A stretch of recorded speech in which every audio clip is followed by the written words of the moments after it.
The station floated in the darkness of space like a giant metal flower. Its arms stretched out in all directions, and ships from 100 different worlds came and went like bees visiting for nectar. This was the Galactic Tribunal Station, the place where the most powerful species in the universe came to settle their fights with words instead of weapons. Daniel Hayes stood near the back of the Great Hall, trying to make himself small. He was 34 years old, with tired eyes and hands, rough from years of hard work. His jacket was old and patched in 3 places. His boots had seen better days. He looked like exactly what he was, a cargo hauler. A man who moved boxes from one planet to another, for just enough money to keep his ship flying. He was not supposed to be here. The human colony on Varen 5 had sent a real diplomat, a woman named Margaret Bell who had trained her whole life for moments like this. But Margaret Bell was dead now. Her ship had exploded 2 days ago, and nobody knew if it was an accident or murder. Daniel had been the only human close enough to reach the station in time, so here he stood, a working man in a room full of giants. The Valari delegation sat on the left side of the hall. They were tall and beautiful, with silver skin that seemed to glow from within. Their clothes were made of materials that cost more than Daniel's entire ship. Their leader, Lord Thyros, had eyes like cold stars. He looked at Daniel the way a man might look at an insect that had crawled onto his dinner table. On the right side sat the Kethari. They were insect-like creatures, with hard shells and many arms. Their warrior representative clicked his mandibles whenever he was amused, which seemed to be often. He found humans very funny. In the center, raised above everyone else, sat High Arbiter Ven. She belonged to a species Daniel did not recognize, gray-skinned, with 4 eyes that moved independently of each other. She was supposed to be neutral, but Daniel noticed she had not looked at him once since he entered the room. The argument was simple. The Valari claimed that the human mining colony had built their homes on sacred Valari ground. They wanted the humans removed. The humans said they had found the planet empty and had every right to stay. Thousands of families would lose their homes if the Valari won. Lord Thyros was speaking now, his voice smooth like oil on water. "The evidence is clear," he said. "Our ancient texts speak of this world. Our ancestors walked upon it when humans were still climbing trees on their primitive Earth. This ground is holy to us. These humans are trespassers, thieves, invaders of sacred space." High Arbiter Ven nodded slowly. "And who speaks for the human colony?" The room went quiet. Daniel felt every eye turn toward him. His heart beat faster, but he kept his face calm. He had learned long ago that showing fear only made things worse. He stepped forward. "I do." Lord Thyros made a sound that might have been a laugh. This is what humanity sends to defend itself? A laborer? A man who smells of engine grease and cheap food?" The Kethari warrior clicked loudly. Other delegates whispered to each other. Daniel heard words like pathetic and waste of time in several languages. "I am not a diplomat," Daniel said. His voice was quiet but steady. "I am just a man who was nearby when he was needed. But I know the colony. I have delivered supplies to them for 3 years. They are good people. Farmers, teachers, children. They did not invade anyone. They found an empty world and built homes with their own hands." Lord Thyros waved his hand like he was brushing away smoke. "The words of a cargo hauler mean nothing in this chamber. Where are your lawyers? Your politicians? Your proof?" Daniel had no answer. He had no proof. He only had the truth, and the truth did not seem to matter here.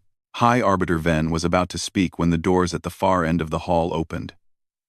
A group of beings in white robes entered, carrying something between them. It was a pillar of black stone, about as tall as a man, covered in symbols that seemed to move when Daniel looked at them directly.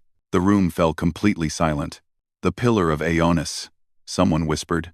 Daniel did not know what it was, but he could feel it.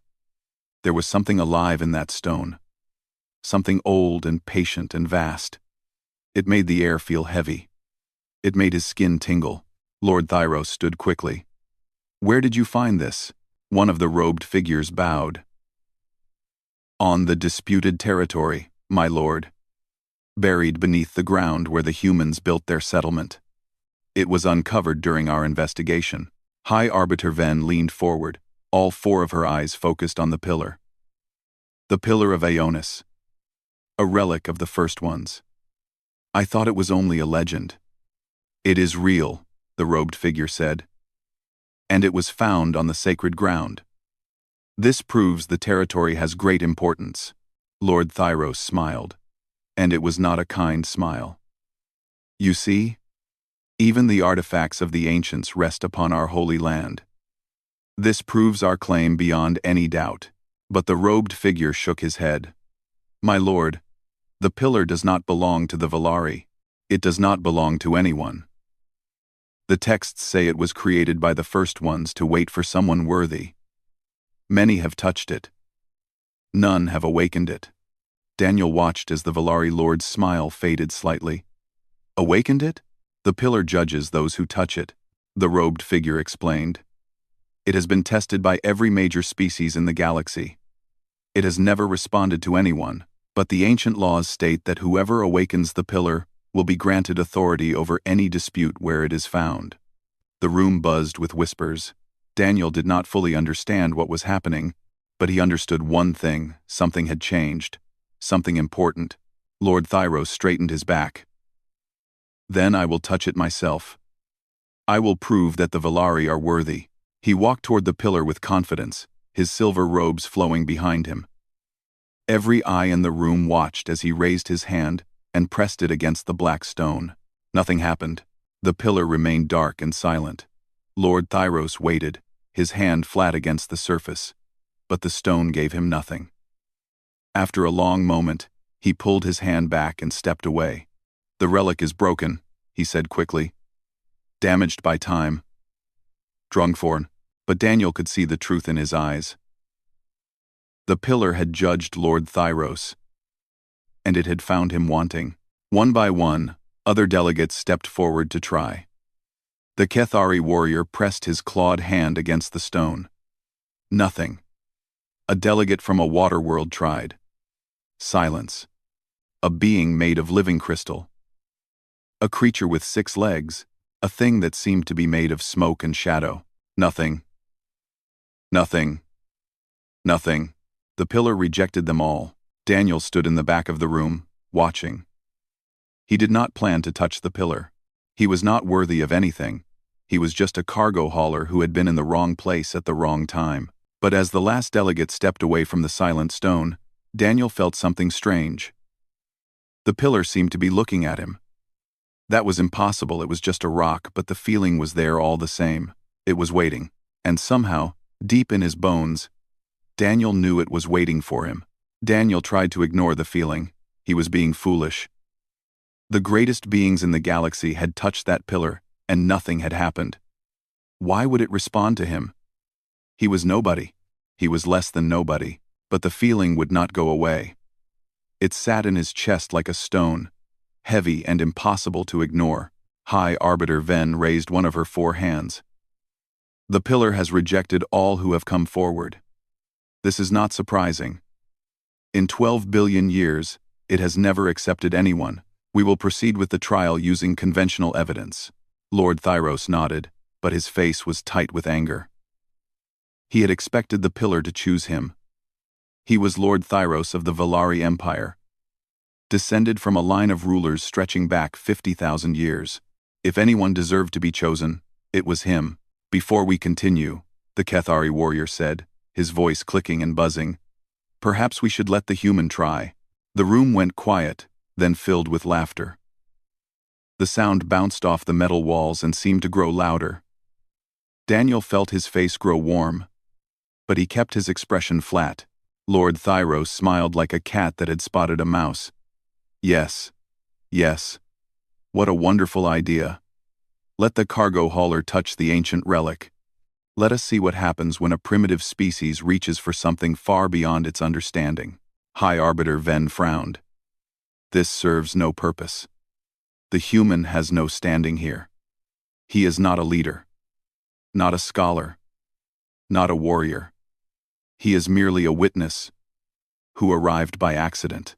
All the more reason to let him try, Lord Thyros said. When the pillar rejects him, as it surely will, it will prove once and for all that humanity has no place at this table.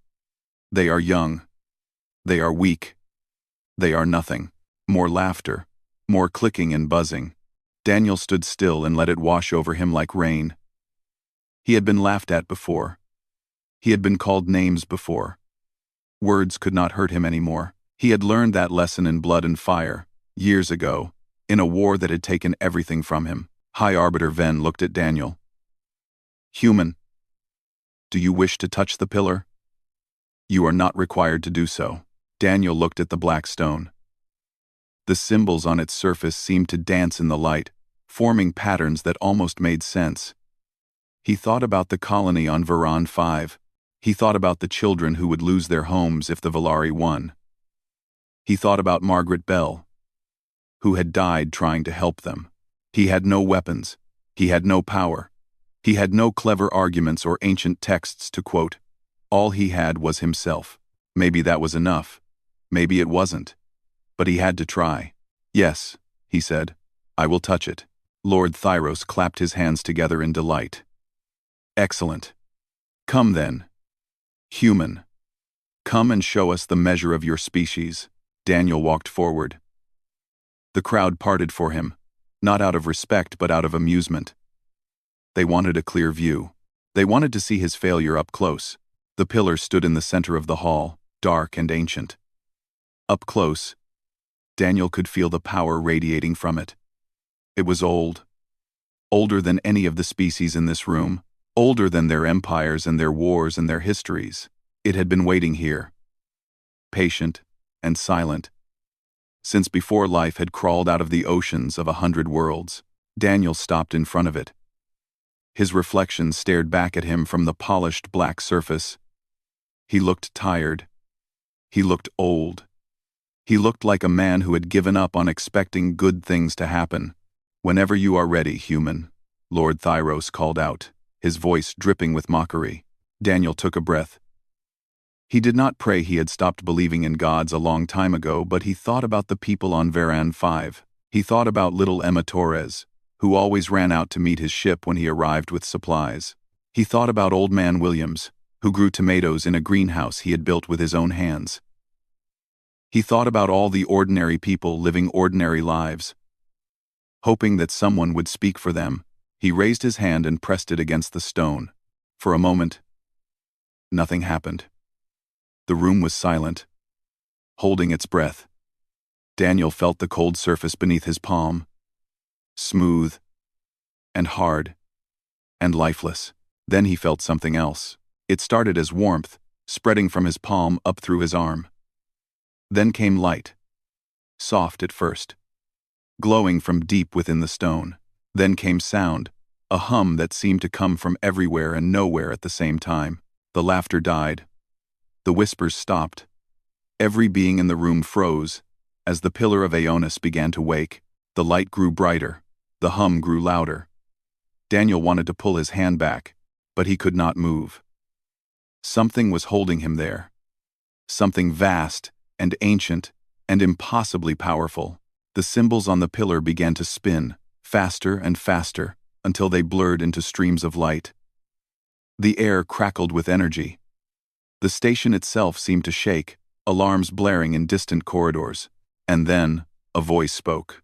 It did not come from the pillar. It came from everywhere. It was in the air, in the walls, in Daniel's bones. It spoke in every language at once, so that every being in the room understood it perfectly. After 12 billion years, the voice was deep and ancient, like the sound of mountains crumbling into the sea. A bearer comes. Lord Thyros stumbled backward.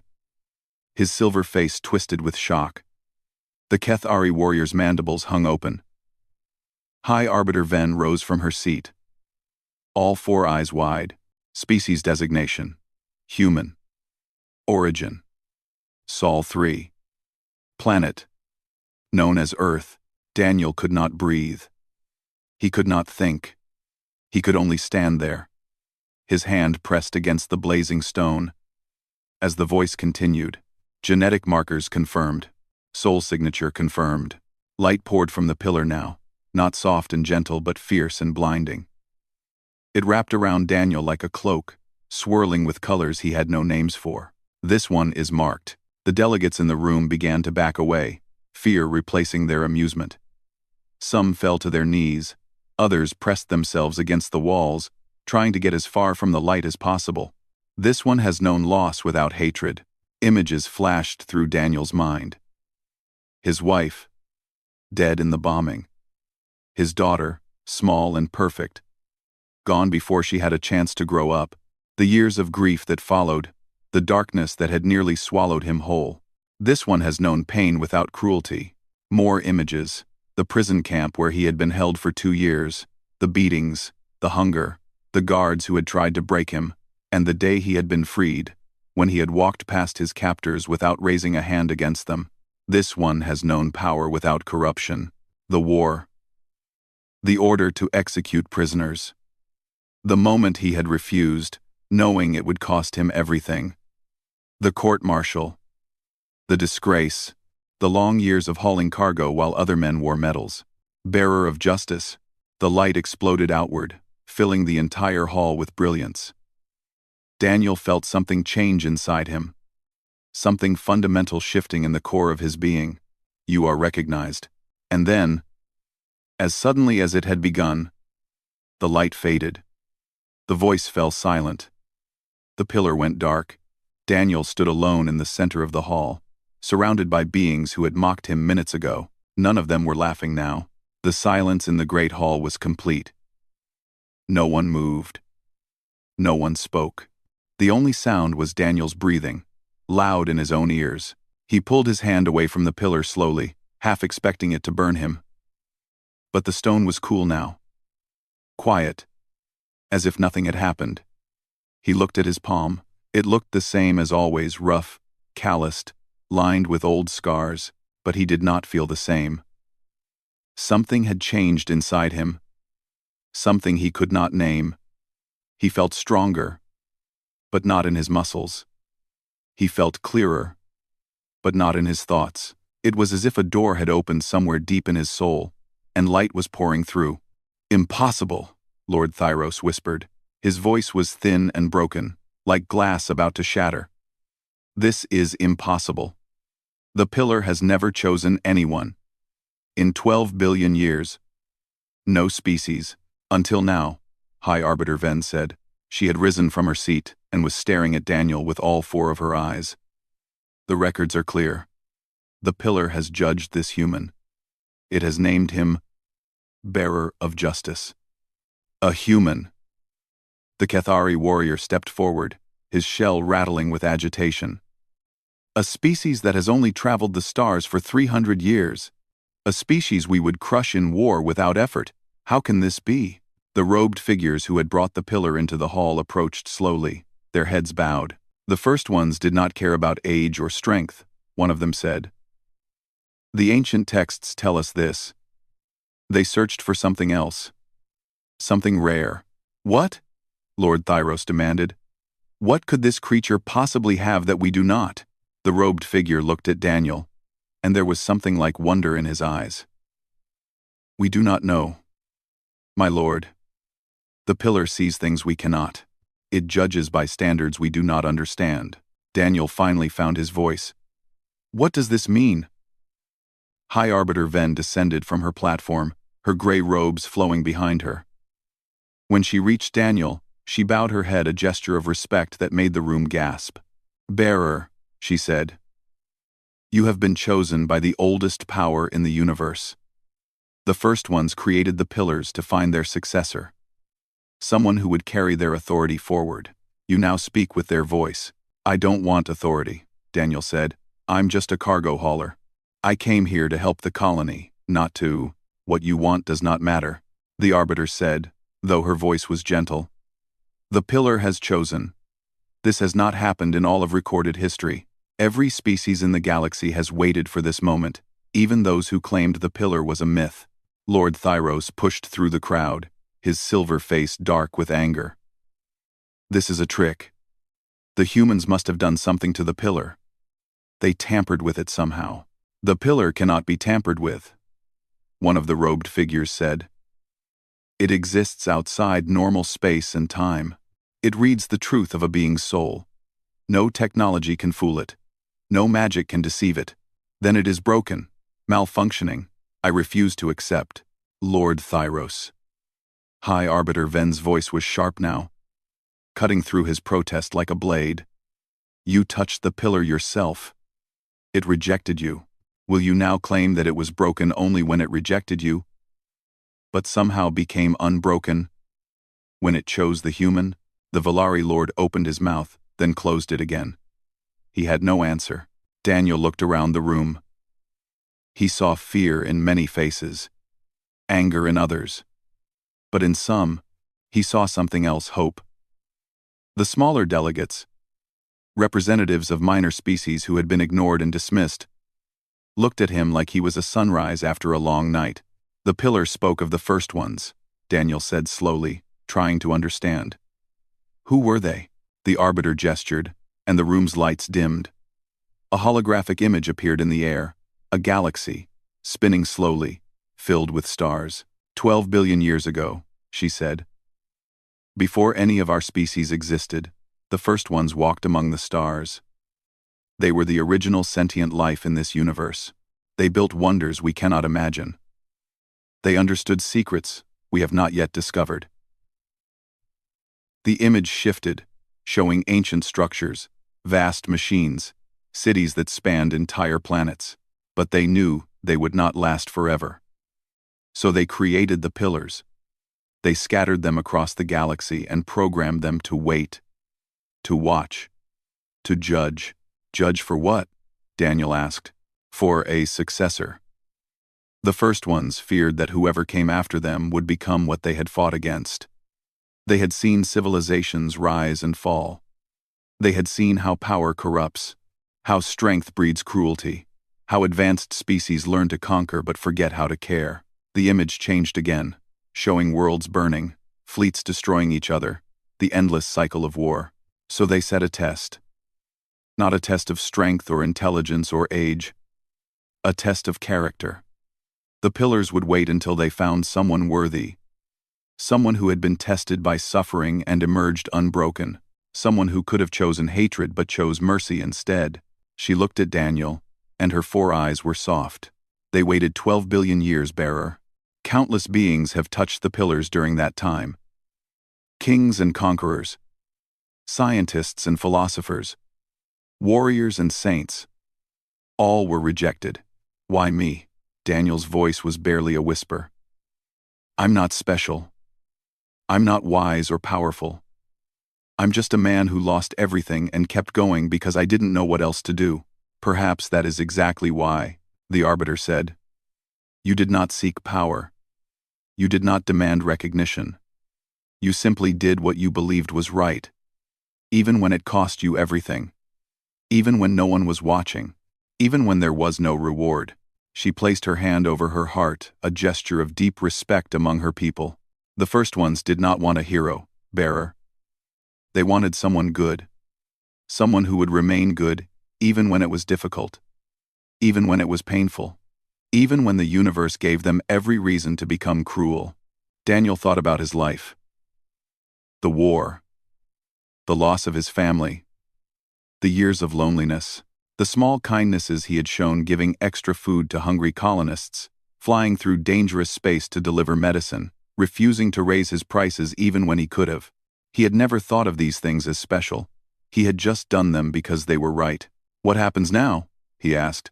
The pillar hummed softly, and the voice returned gentler now, almost warm. "Now you choose, bearer. The power of the first ones is yours to claim. You may reshape the galaxy. You may judge all who stand before you. You may end empires, or build them." Daniel stared at the dark stone. "And if I don't want any of that, then you choose what you do want. The power serves you. You do not serve it." Lord Thyros laughed, but it was an ugly sound, full of bitterness and fear. "He doesn't even know what to do with it. He's a fool, a peasant who stumbled into greatness."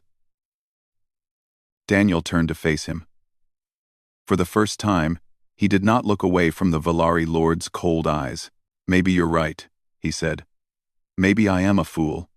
But I know one thing you don't." "And what is that?" Daniel smiled, just slightly. "The pillar didn't choose you, and there's nothing you can do to change that." The silence that followed was louder than any shout. The pillar began to glow again, softer this time, like moonlight on calm water. Images appeared in the air above it, floating like dreams made solid. Every being in the room watched, unable to look away. "I will show you," the voice said. "I will show you why this one was chosen. I will show you what we sought." The first image was of a young man in a soldier's uniform. Daniel felt his heart tighten in his chest. He recognized that uniform. He had worn it himself 20 years ago. The bearer was a warrior, the voice explained. He fought in the conflict humans call the colony wars. He was skilled. He was brave. His commanders valued him. The image shifted, showing a battlefield, fire and smoke, bodies on the ground, young men and women fighting and dying in the dirt of a world far from home. But then came a moment of choice. Daniel watched himself on the screen, younger, stronger, but with the same tired eyes. He was standing in front of a group of prisoners, enemy soldiers, their hands bound, their faces bloody. A commanding officer stood beside him, pointing at the prisoners. "Your order was to execute them," the voice said. "They were the enemy. They had killed your friends. Your commander told you it was necessary, that it was war, that no one would blame you." The room was silent. Every delegate watched as the young Daniel Hayes looked at the prisoners, then at his commander, then back at the prisoners. "I won't do it," the image of Daniel said. His voice was quiet but firm. "They surrendered. They're not fighting anymore. Killing them would be murder." "That is insubordination," his commander shouted in the memory. "You will be court-martialed. You will lose everything."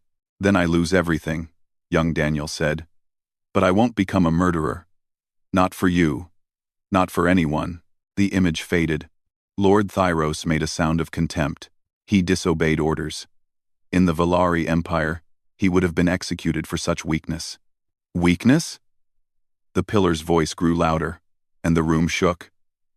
"Watch more. Understand." New images appeared. Daniel in chains, being led into a military prison. The trial that followed. The faces of men who had once been his friends, turning away from him. The years of imprisonment, the beatings, the hunger, the cold. "He was punished for his mercy," the voice said. "His people called him a coward, a traitor. They took his rank. They took his honor. They took everything." Daniel stood with his head bowed, not wanting to see these memories. He had spent so many years trying to forget them. But the pillar was not finished. And then came loss beyond imagining. The image changed to show a small house on a green world. A woman stood in the doorway, smiling. A little girl played in the yard, chasing butterflies. "His family," someone whispered in the crowd. "The war reached his home," the voice said. Bombs fell. Fire spread. His wife, his daughter, gone in a moment of violence. Daniel felt tears on his face but did not wipe them away. He watched his younger self standing in the ruins of his home, holding a small doll, the only thing left of his daughter. "This is the moment that breaks most beings," the pillar said. "This is when hatred is born, when pain becomes rage, when good men become monsters." Lord Thyros leaned forward, his cold eyes curious despite himself. What did he do? Nothing. The image showed Daniel walking away from the ruins. Not toward the enemy. Not toward revenge. Just away. Into the emptiness of space. Into years of hauling cargo and sleeping alone and carrying his grief in silence. He did not seek vengeance. He did not become cruel. He simply continued. He helped where he could. He asked for nothing in return. He remained kind, even when kindness had been stripped from his own life. More images now, faster. Daniel, giving food to hungry colonists. Daniel flying through a storm to deliver medicine to a sick child. Daniel refusing to raise his prices when he could have made more money. Small acts of goodness, day after day, year after year, with no audience and no reward. We have watched countless species, the voice said. We have seen your empires rise and fall. Your kings and your conquerors. Your heroes and your villains. The pillar turned its light toward the alien delegates, and many of them shrank back. The Valari are ancient and beautiful, but they believe their beauty makes them superior. The Cathari are strong warriors, but they respect only strength. The Morith are wise, but their wisdom serves only themselves. Lord Thyros stepped back, his silver face pale. You have all touched our pillars, the voice continued. Your leaders, your best, your brightest. All were found wanting. Not because you lack greatness, but because your greatness serves only your own kind. The light focused on Daniel again, warming him like sunlight. This one is different. He was broken by his own people for choosing mercy. He lost everything he loved. Yet he did not become what hurt him. He did not pass his pain to others. He carried it alone. Daniel finally looked up, meeting the light with his tired eyes. I'm not special, he said. I couldn't become cruel. I couldn't become like the people who hurt me. It would have meant they won. Yes, the pillar said, and there was something like joy in its ancient voice. That is exactly it. That is what we sought for 12 billion years. Not the strongest, not the smartest, not the oldest. The light blazed brighter. Someone who would choose justice when injustice was easier. Someone who would show mercy to enemies. Someone who would protect the weak without asking for anything in return. The images faded. The light dimmed. But something had changed in the room. Daniel could see it in the faces around him. The smaller delegates, the ones from poor worlds and weak species, were looking at him with tears in their eyes. They understood. They had been hurt too. They had been dismissed and mocked and told they were nothing, and now one of them had been chosen. Even some of the greater delegates seemed moved. A Morath ambassador wiped his face with a webbed hand. A Cathari warrior bowed his head in what might have been respect. Lord Thyros alone remained unmoved. But Daniel noticed that the Valari Lord would not meet his eyes. Bearer of justice, High Arbiter Ven said softly. The pillar has shown us why you were chosen. Now you must decide what to do with this gift. Daniel looked at the dark stone. He thought about power. He thought about revenge. He thought about all the ways he could use this moment to make those who had hurt him suffer. Then he thought about a little girl chasing butterflies in a garden. I know what I want, he said. And it's not power. The pillar hummed in approval. Speak your wish, bearer. The first ones listen. Daniel stood before the pillar, surrounded by the most powerful beings in the galaxy. They waited for him to speak. They waited for him to claim empires, to demand armies, to reshape the universe according to his will. He thought about all of it. The power that was being offered to him was beyond imagination. He could end wars with a word. He could bring Lord Thyros and his entire empire to their knees. He could make every being who had ever laughed at humanity pay for their arrogance. But that was not who he was. That had never been who he was. I want the colony on Varen 5 to be protected, he said. The people there have done nothing wrong. They found an empty world and built homes with their own hands. They deserve to live in peace. Lord Thyros let out a harsh laugh. That is your wish? You could have anything in the universe, and you ask for a few thousand peasants on a worthless rock? Daniel turned to face him. Those peasants are people. They have families, children, dreams. They matter. They matter to no one. They matter to me. The pillar hummed, and the voice spoke again.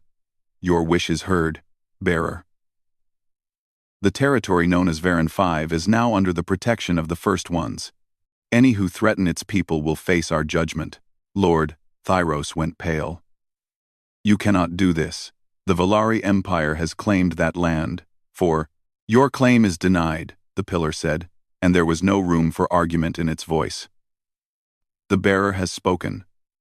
The first ones have decided. This matter is closed. For a long moment, no one moved.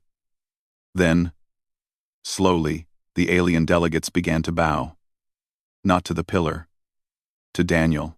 The Kethari warrior knelt first, his hard shell clicking against the floor, then the Morath ambassador, then dozens of others, from species Daniel had never heard of, from worlds he had never visited. They bowed to a cargo hauler in a patched jacket, and they did it with respect in their eyes. Lord Thyros did not bow. He stood rigid, his silver face twisted with rage. "This is not over," he hissed. "The Volari, do not forget insults. We will find a way to, Lord Thyros." High Arbiter Ven's voice was cold. "I would advise you to think carefully before you finish that sentence. The bearer of justice is now protected by the oldest power in the universe. If you threaten him, you threaten the first ones. And not even your empire is strong enough for that." The Volari Lord closed his mouth. He looked at Daniel with pure hatred, then turned and walked out of the great hall. His delegation followed, their silver robes trailing behind them like the flags of a defeated army. When they were gone, the room seemed lighter, easier to breathe. High Arbiter Ven approached Daniel and bowed her head. "Bearer, the pillar has more to offer you. You have been given a great responsibility, but also great authority. Will you accept it?" Daniel hesitated. "What does that mean?" "It means you become the voice of the first ones. Wherever there is injustice in the galaxy, you will be called. Wherever the powerful crush the weak, you will be asked to judge. The pillar's authority will stand behind you. I'm not a judge. I'm not qualified to decide what's right for entire civilizations. The pillar believes you are. That is enough." Daniel looked at the ancient stone. He thought about his life, the years of loneliness, the cargo runs, and the empty nights, the feeling that he was just floating through the universe, doing nothing that mattered. Maybe this was a chance to do something that mattered. "All right," he said. "I accept." The pillar glowed once more, and Daniel felt something settle into his chest, a warmth, a weight, a connection to something far greater than himself. He was still Daniel Hayes, cargo hauler from the outer colonies. But he was something else now, too.